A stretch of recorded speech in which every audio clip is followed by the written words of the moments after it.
E aí pessoal, belezinha?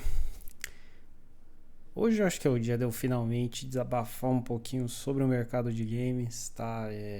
Eu não vou ficar olhando direto pra câmera porque eu tô com um setup aqui meio bizarro, tá? Então, não tá olhando direito pra câmera, problema seu, que é importante que eu tô falando. Enfim, o mercado de games hoje tá uma bela de uma porcaria na minha opinião, tá uma bosta, tá um lixo, tá uma merda. E vou debater um pouquinho com vocês aí o porquê, os pontos que eu consegui identificar.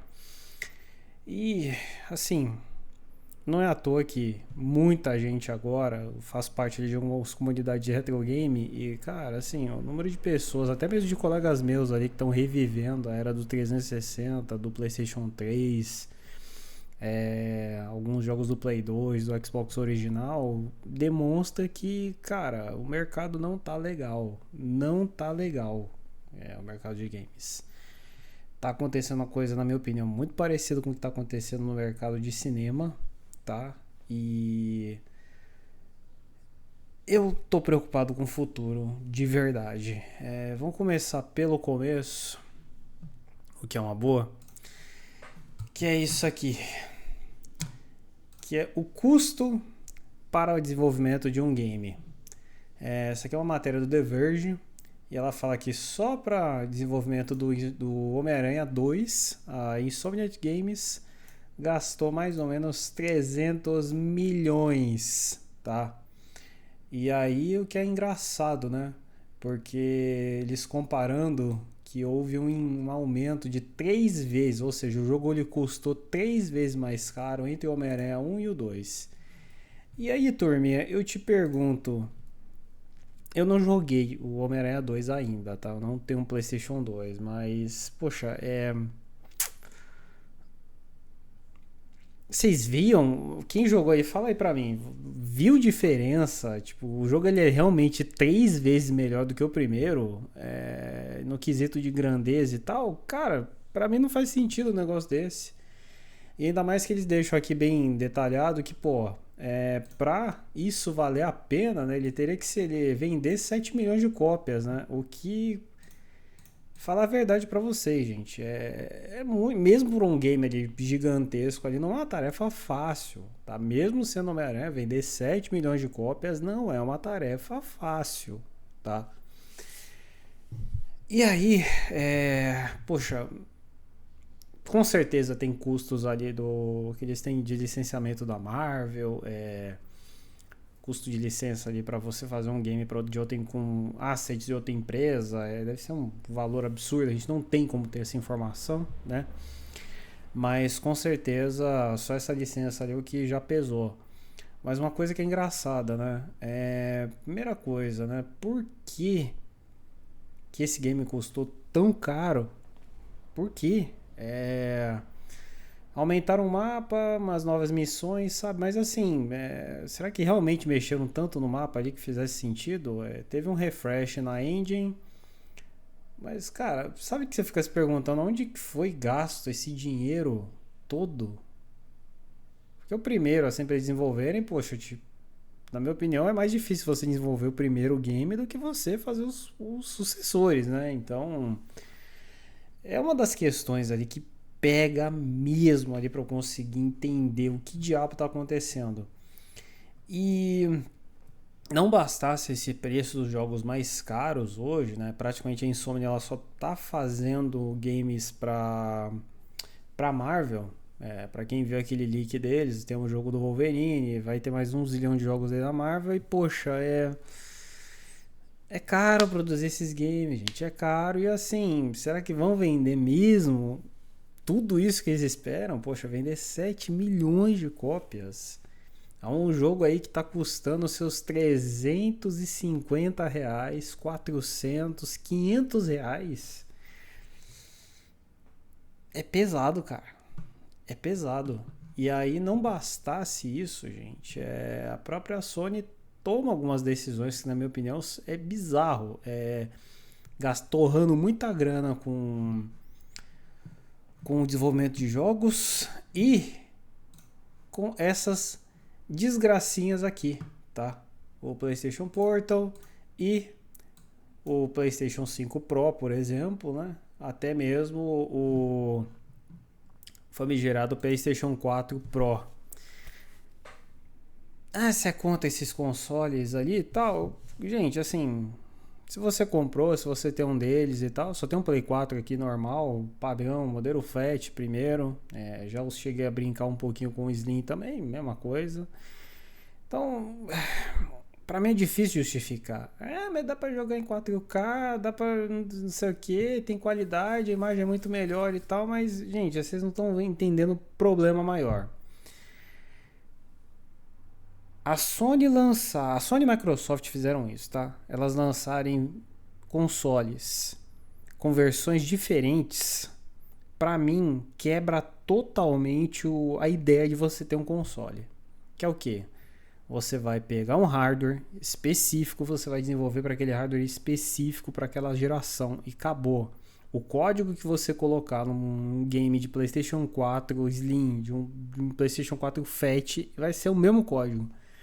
Quando você coloca e enfia uma versão Pro, eu acho que você fragmenta demais, você torna o desenvolvimento dos games mais caros ainda. Por quê? Porque você vai ter que fazer, querendo ou não, uma versãozinha que tem as featurezinhas ali, os frufruzinhos ali para quem comprou a versão Pro, e tem a versão normalzona lá, a versão capadinha, que vai ser a que os meros mortais vão comprar.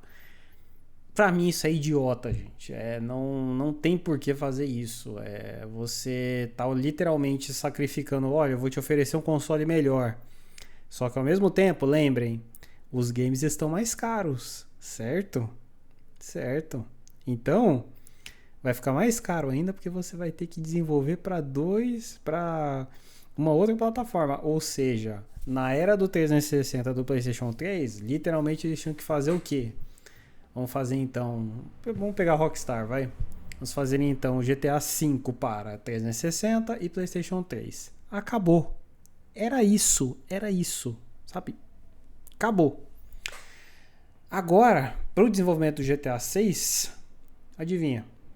Vou ter que fazer uma versãozinha do PlayStation 5, PlayStation 5 Pro, Xbox One S e One X. 4 consoles. 4. Tá? Mas um é só tirar umas features e tal. Gente, isso é tempo de desenvolvimento, tá? Vai deixar o game com desenvolvimento mais caro, tá? E pra mim é difícil justificar isso, gente. Pra mim é difícil mesmo eu conseguir falar pra vocês se vale a pena isso ou não. O PlayStation Portal, ainda pra mim, é ainda mais bizarro do que isso. Porque essa merdinha aqui custa R$2.000 e literalmente o trabalho dela é streamar. É só streamar. E se isso é uma coisa que pra vocês é bacana, gente, vou mostrar aqui pra vocês aqui, ó. Eu tenho um Steam Deck, ele está literalmente rodando o Remote Play do PlayStation 4. Olha só. Não tem frufru. Tipo, não precisa ter o console desbloqueado, não precisa de nada. Você só tem um Steam Deck, tem um aplicativo que você instala aqui. Não é o aplicativo mais fácil de instalar do mundo, mas olha aqui, ó. E o Steam Deck tá custando quanto? Vamos ver quanto é que tá custando o Steam Deck. Deixa eu só desligar aqui. Deixa aqui, Interest Mode. E olha só. Steam Deck está custando agora no Mercado Livre. Olha só. Na casa de R$3.000. Ou seja, com R$1.000 a mais, você não vai só fazer streaming de games da PlayStation. Você vai ter jogos que você vai rodar localmente aqui. Ou seja, vou pegar aqui, vou sair aqui do Remote Play. Olha só, que beleza. Se eu quiser jogar Portal, GTA V, Deadpool, Need for Speed e tal, o que eu quiser jogar aqui, gente, GTA V, o que eu quiser jogar, eu consigo jogar aqui. Eu zerei Star Wars Jedi Fallen Order. Aqui eu zerei o remake do Resident Evil 4 no Steam Deck. Pô, é um console bem bacana, gente. Poxa, qual o sentido de você concordar com a Sony de lançar isso aqui, tá? Isso aqui custou dinheiro, gente. Custou dinheiro para desenvolver isso. Custou dinheiro para você produzir o hardware, para uma coisa que vai vender pouco, e na minha opinião, deveria ter sido gasto esse dinheiro para você, sei lá, por exemplo, né, fazer um game menorzinho, né? Monta um estúdio, faz um game menor e tal. E, como eu falei, não é um problema que eu vejo só com a Sony, tá? É um problema que a Microsoft também está encarando, mas com uma outra situação, né? Olha só, Game Pass. Eu, francamente, gente, eu acho bacana você, no lançamento, você poder entrar aqui na sua loja da Steam, da Microsoft, e você poder jogar o game que você quiser pagando uma assinatura. Hoje, agora, se não me engano, tá R$30 a assinatura do Xbox Game Pass normal. Acho que tá 50 o Ultimate. E você tem acesso a uma biblioteca gigante de games. É legal, gente? É. Mas qual que é o problema? Vocês acham mesmo que R$30 aqui pro povo brasileiro, lá fora, sei lá quanto é que tá custando, ele tá custando $15, sei lá, alguma coisa assim, uma mera merrequinha mensal, vocês acham mesmo que isso vai ter condição de pagar os grandes lançamentos? Não vai, gente. Impossível. Isso é um fato. Mesmo os jogos baratinhos ali, não vai. A Netflix mesmo, você vai ver, o formato dela para que ela fez dar certo, por quê? Porque ela literalmente gasta uma grana absurda para manter o pessoal sempre assinando, tá? Com a Microsoft ela tenta fazer isso, mas jogos não é a mesma coisa, gente. Porque o que normalmente acontece? O pessoal assina o Xbox Game Pass, joga os joguinhos que ele quer, o cara enjoa depois, ele desliga. Desliga. Eu mesmo aqui, tipo, tem hora que eu assino, quando tem um grande lançamento, alguma coisa. Por exemplo, agora eu assinei ele de volta, liguei de novo lá. E foi pra jogar Star Wars.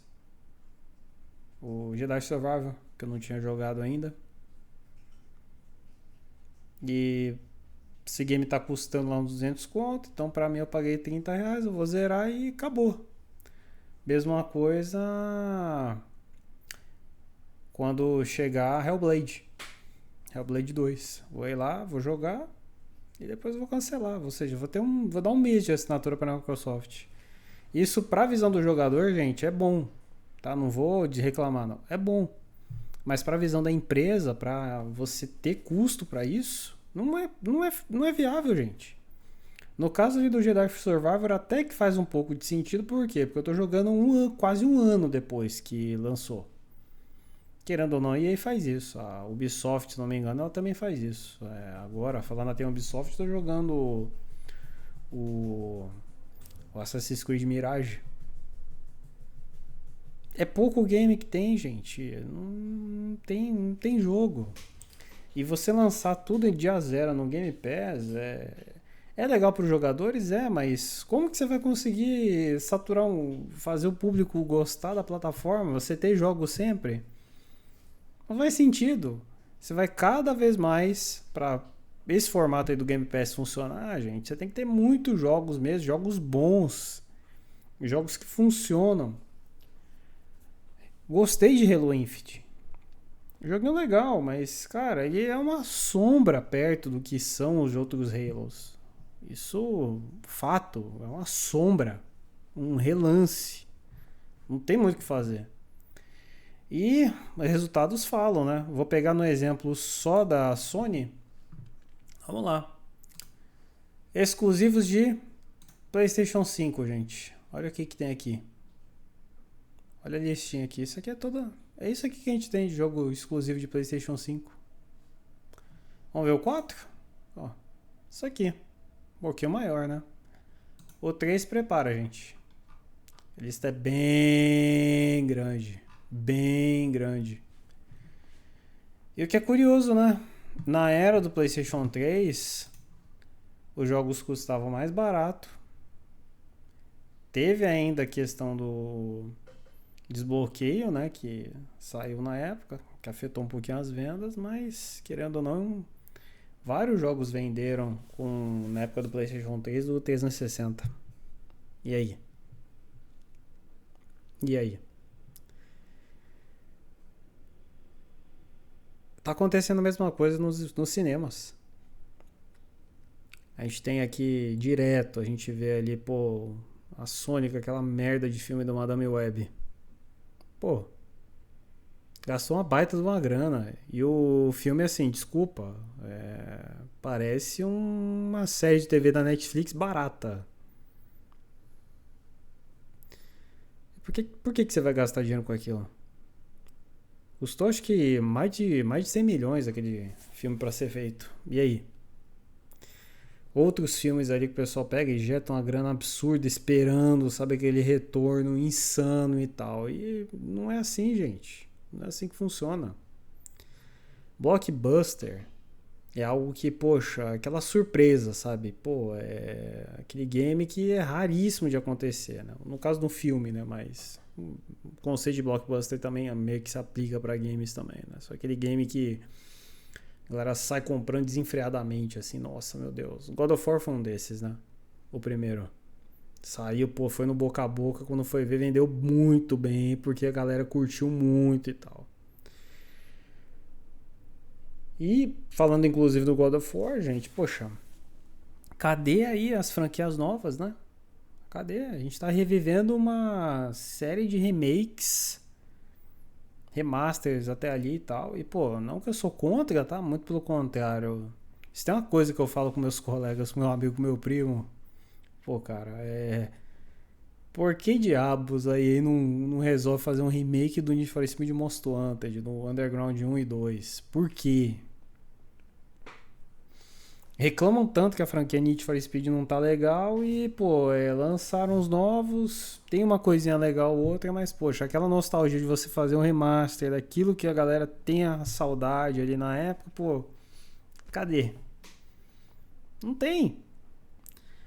Ao mesmo tempo que, poxa, teve remakes que saíram que fazem total sentido. Pô, o remake do Shadow, cara, eu adoro Shadow of the Colossus. É um baita de um game.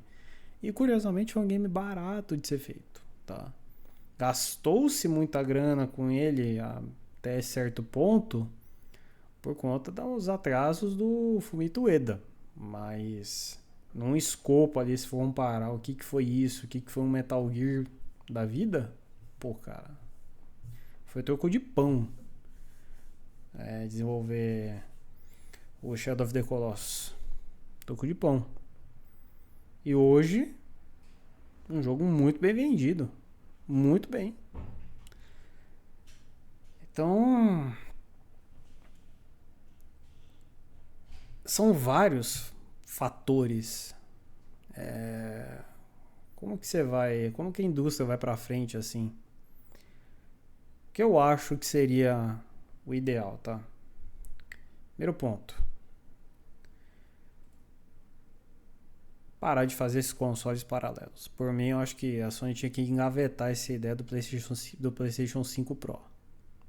E eu, francamente, acho que a Microsoft devia abandonar o Xbox Series X, com todo respeito a quem comprou, mas justamente o quê? Para você ter uma via específica. Você, produtoras de games, elas vão ter 2 consoles para desenvolver os jogos. Um da PlayStation, um da Xbox. E é isso aí. Tá. Lógico, quando sair Nintendo Switch 2, por exemplo, e tal, beleza. Faz também para aquele cara lá. Mas diminuir o leque de consoles que você tem que fazer. Outro ponto. Gastar menos com os games. Legal ter franquia, legal ter um Homem-Aranha da vida, poxa, bacana, mas, pô, vão gastar menos, né? Pra mim não faz sentido. Outro problema que eu vejo aqui, gastando menos. Por que nós não temos o mesmo costume de antes?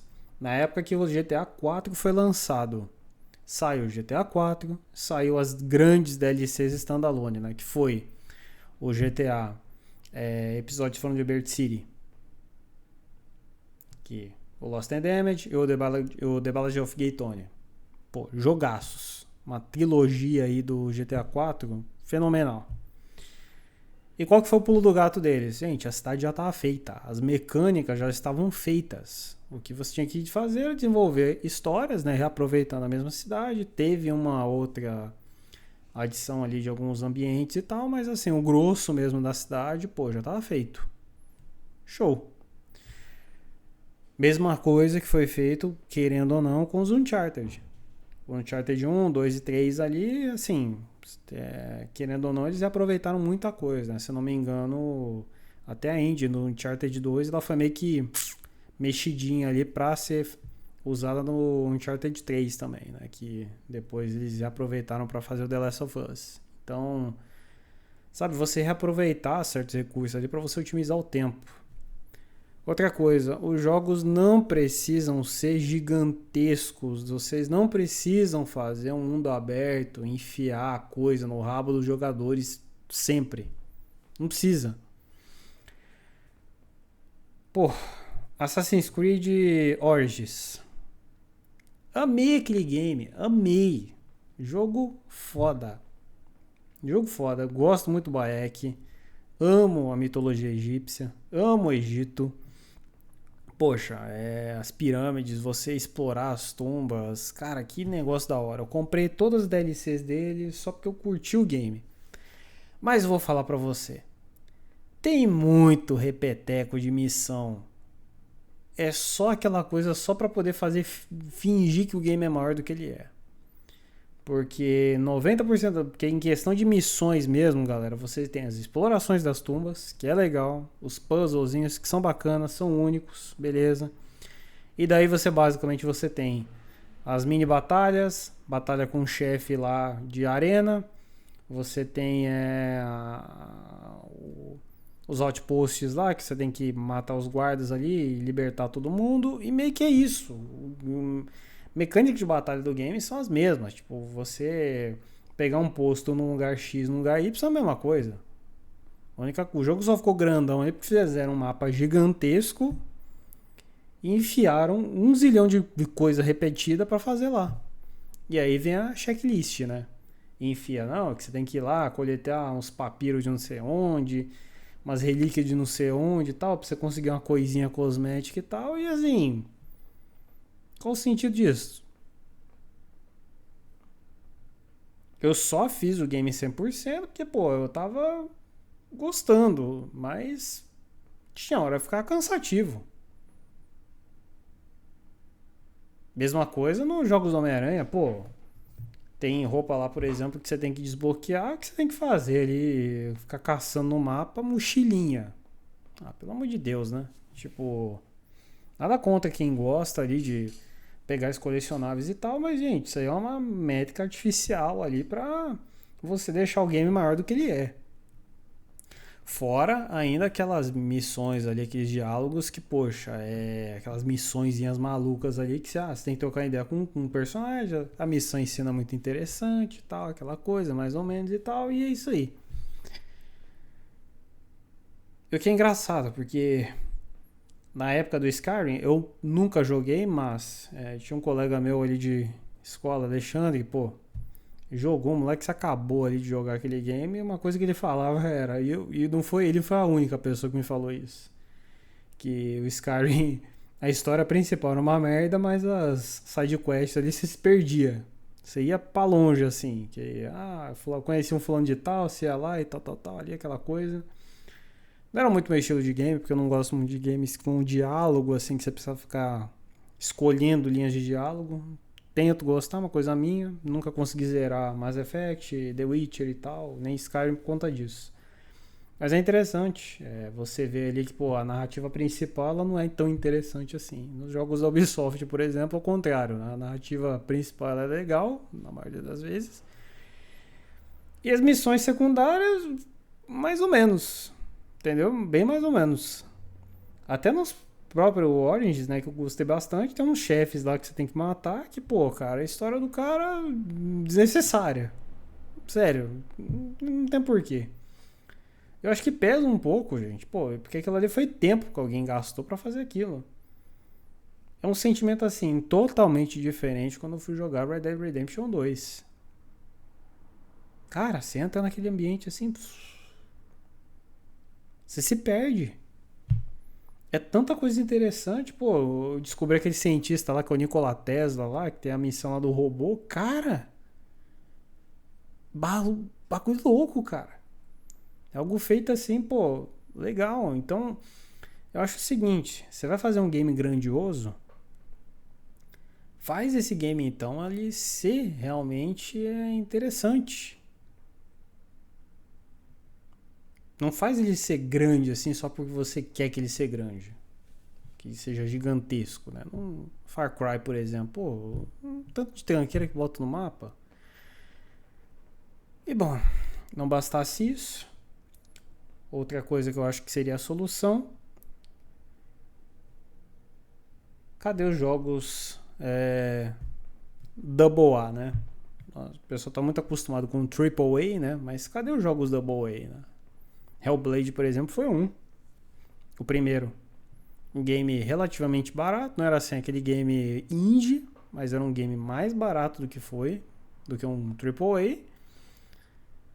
Game focado, é uma protagonista, um ou outro personagem, e é isso. É um jogo sólido. Me diverti muito com aquele game. Muito. Mesma coisa com o Control. Control tem muita gente que fala, não, AAA e tal, mas, cara, pelo budget que a Remedy teve na época, é um jogo Double A, assim. Pra falar a real, olha, podem me corrigir nos comentários, mas, na minha opinião, é um jogo Double A. E cara, jogaço. Gerei sem brincadeira, gente. Já zerei umas 5 vezes aquele game. É muito bom, gameplay sólido, a história é interessante, olha só. A maioria dos personagens ali realmente é interessante você trocar ideia com o povo. Você conhecer ali um pouco ali sobre o que é a casa antiga, todas as mitologias e ciência por volta daquele universo que depois você descobre, né, de qual franquia da Remedy que aquele universo pertence, pô, fenomenal. Alan Wake também foi um jogo que eu gostei muito, né, porque que eu joguei. O 1 primeiro, né? O 2 não é ruim, mas francamente, assim, o jogo lançou com diversos problemas de performance. Que aí eu puxo pelo meu terceiro tópico aqui, né? Pô, otimização, né? Os jogos hoje em dia parece que assim, você vai pegar um game e ele não tá completo quando você compra ele. Então, pô, cadê, né? Cadê? E pro último tópico aqui, gente, preço. Preço. O valor que estão cobrando nos games não dá. Porque ou a Microsoft ela pega lá literalmente dá de graça o game, o que eu não acho legal. Não é legal, gente. Vocês podem gostar do Game Pass, mas eu não tenho como gostar do Game Pass por conta disso. Como que você vai dizer ali, pô, esse game aqui fez sucesso e tal? Um Halo da vida, que também você só joga esse jogo single player igual eu.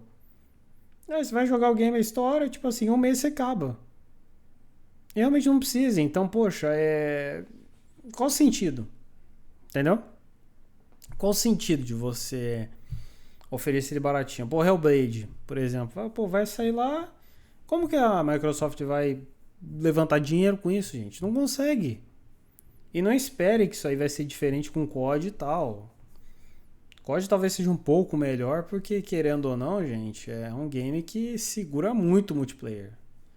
Eu e alguns colegas de escola, a gente é meio dividido, né? Eu, quando vou jogar, eu só jogo pelo single player. Tem mais uns 3 caras que eu conheço lá que é só pelo single player. O restante da galera, pô, às vezes nem encosta no single player. Vai direto no multiplayer e fica. E fica. E fica. Eu acho delicado isso. E eu preferi o quê? Vou fazer então o seguinte. 100 reais os jogos. Acho que dá pra equivaler. Acho que daria pra, por exemplo, lá fora, $40, $50 aí num game, se o game for realmente valer a pena. $70, eu acho que nenhum game faria sentido pedir isso. Talvez GTA 6, mas não é uma coisa que eu quero que vire de prática. E pô, 100 conto aí num jogo, cento e poucos reais, vai. 150 no máximo em um game de lançamento. Isso independentemente da plataforma, tá? PC, Switch, Sony, Microsoft, não interessa. Ah, mas e o custo aqui e tal, ali local? Gente, sabe o que vai acontecer? Cara, não pega. Eu vejo muita gente aqui, pô, com console e tal, e, pô, os caras pegam jogo emprestado, é, vai lá, às vezes pirateia o console, pega o jogo piratinha lá e tal, pô, como que você vai levantar dinheiro? Então não tem como, gente. Se as empresas querem levantar realmente dinheiro, tem que vender mais barato. Aqui pra gente fazer o quê? A gente é um povo fudido. Tem que vender barato. Lá fora até pode pedir um pouquinho mais, mas de qualquer forma, pô, a pessoa da gringa não vai também pagar muito caro aí num game. Imagina. $70 de um game da Ubisoft, pra quê? Ou melhor, né? Tem game lá que a Ubisoft tá pedindo 200, $300 aí no bendito do jogo de Star Wars. Sonhando. Por quê? Você vai pagar caro pra ser um beta tester? Não. Obrigado. Então, cara, tem que falar. Tem que mudar. E, gente, como que vocês vão convencer isso? Bolso. Bolso. Não adianta fazer igual eu, fazer vídeo aqui pra internet. Mesmo porque, assim, meu objetivo no vídeo na internet é o quê? É compartilhar mesmo a experiência, né? Eu não tô esperando que a Sony, Microsoft veja esse vídeo e, vamos ouvir o Henry, isso aqui. Não vai funcionar assim. Evito comprar esses jogos nesse valor absurdo. Seria uma tática. Não comprar os consoles, que seria uma tática. Mas tem gente que tá realmente no hype. Francamente falando, pra PlayStation 5 aí, a única coisa que talvez me motivaria para comprar um seria quando tivesse mais jogos aí para sair. Um Death Stranding 2 aí, por exemplo, se não for sair pro PC, porque senão eu pego pra PC, falando francamente. Ou um GTA 6 assim, por exemplo. Mas, cara, a gente até lá não tem o que jogar. Não tem.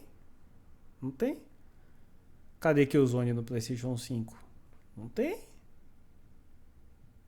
Não tem, gente. Porra, é triste. Mais aquele desabafo ali com vocês, mas... Pô, tá aí umas verdades, né? Espero que vocês tenham gostado do vídeo. Conta aí a sua opinião, tá? Tô basicamente sendo aquele gamer reclamão.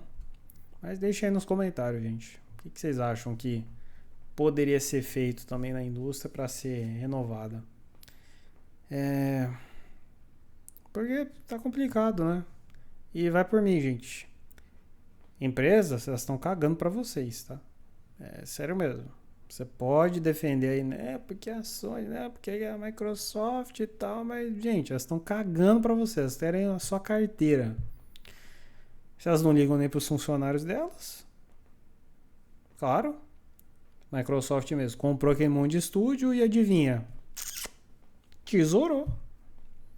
O estúdio lá que fez o Hi-Fi Rush. Game muito elogiado, muito jogado no Xbox e, adivinha, fecharam o estúdio. Bom, né? Bom. Outra coisa bacana aí foi a Take-Two, né? Vamos cortar custo aqui e tal. Mandou um monte de gente embora. E adivinha, o CEO pega o Schwarzenegger, né? Pega e recebe o bônusinho dele lá. Curiosamente, é um bônus num valor muito próximo do tanto de dinheiro que eles economizariam com os funcionários. E o que é engraçado é, há um ano antes de um lançamento de um game que vai encher a bunda dele de dinheiro.